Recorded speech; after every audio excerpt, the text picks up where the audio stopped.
Bismillahirrahmanirrahim. Assalamualaikum warahmatullahi wabarakatuh.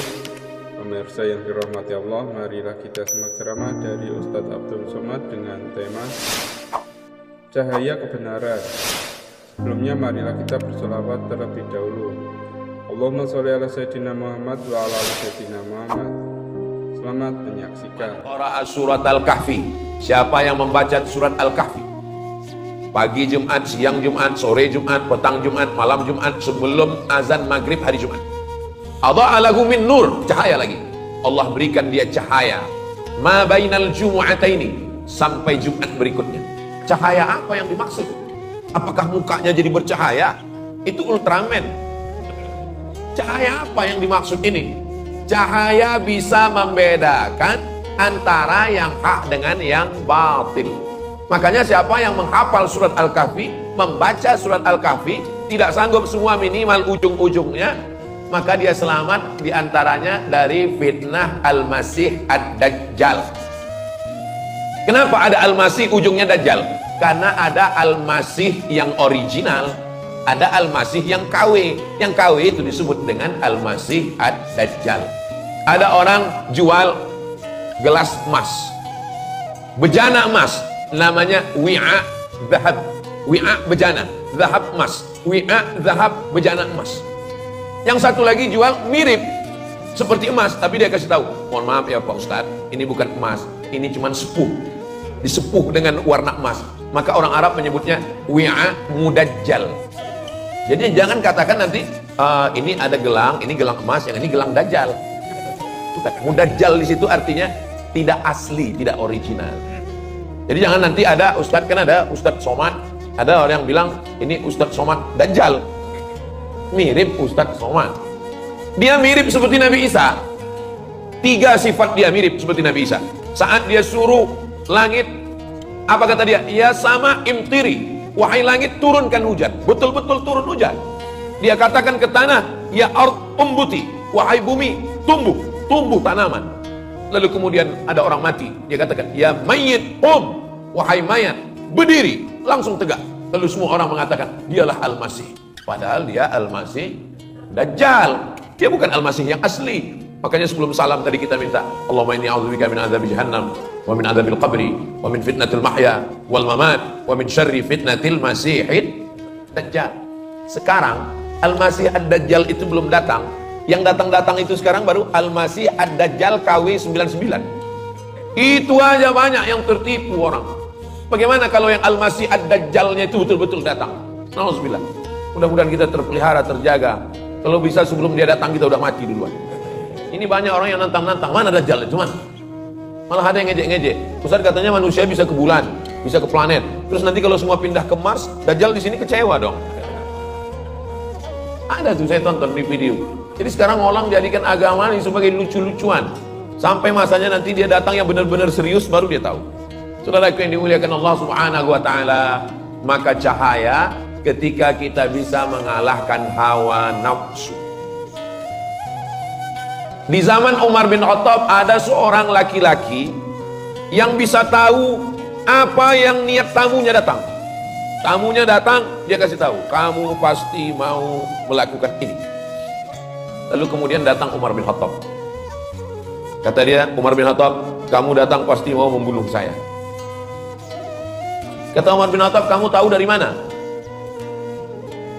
Kamu masuk Islam, kata Umar bin Khattab. Kata dia, tunggu 3 hari. Karena memang dalam Islam tunggu 3 hari. Lalu kemudian setelah 3 hari dia datang kepada Umar. Dia katakan, asyhadu an la ilaha illallah wa asyhadu anna Muhammadan Rasulullah. Riwayat ini diceritakan oleh Syekh Ali Jum'ah. Ketika ditanya kepada dia, kenapa kamu bersyahadat setelah 3 hari? Karena saya selalu melawan hawa nafsu saya. Kalau nafsu saya mengatakan makan, saya nggak makan. Kalau nafsu saya mengatakan pergi, saya tidak pergi. Kalau nafsu saya mengatakan perang, saya tidak perang. Apapun yang dikatakan hawa nafsu saya lawan. Akhirnya saya bisa melihat sesuatu yang tidak dilihat manusia. Ini jawaban kenapa pendeta-pendeta yang tidak makan, tidak minum, tidak menikah, firasatnya tajam. Kenapa? Karena siapapun yang melawan hawa nafsunya, firasatnya akan tajam, bisa melihat sesuatu yang tidak dilihat manusia biasa. Itu terjadi pada Umar bin Khattab. Lalu kemudian ditanya ke dia, kenapa kamu masuk Islam? Karena hawa nafsu saya mengatakan jangan masuk Islam. Lalu saya lawan, asyhadu an la ilaha illallah wa asyhadu anna Muhammadan Rasulullah. Jadi kalau ada di antara kita ini bercita-cita, cita-citanya nggak terlalu tinggi, cuman ingin tahu tamunya mau apa. Udah aja, nggak usah makan, nggak usah minum. Tapi kue yang udah dapat boleh dimakan. Yang gara-gara ini Ustaz ini kayaknya nyindir, jangan. Tapi kalau mau tahu, tamunya mau apa, jangan dulu, tahan dulu. Apapun yang bisikan hawa nafsu jangan. Seandainya Ustaz Abdul Somad dikasih Allah kemampuan untuk tahu hati orang, tahu niat tamu mau apa, Ustaz mau atau enggak? Saya enggak mau. Kenapa? Karena dengan tahunya saya niat tamu itu, saya lah jadi enggak tulus. Saya jadi tahu tamu ini mau minta endorse mobil kada misalnya.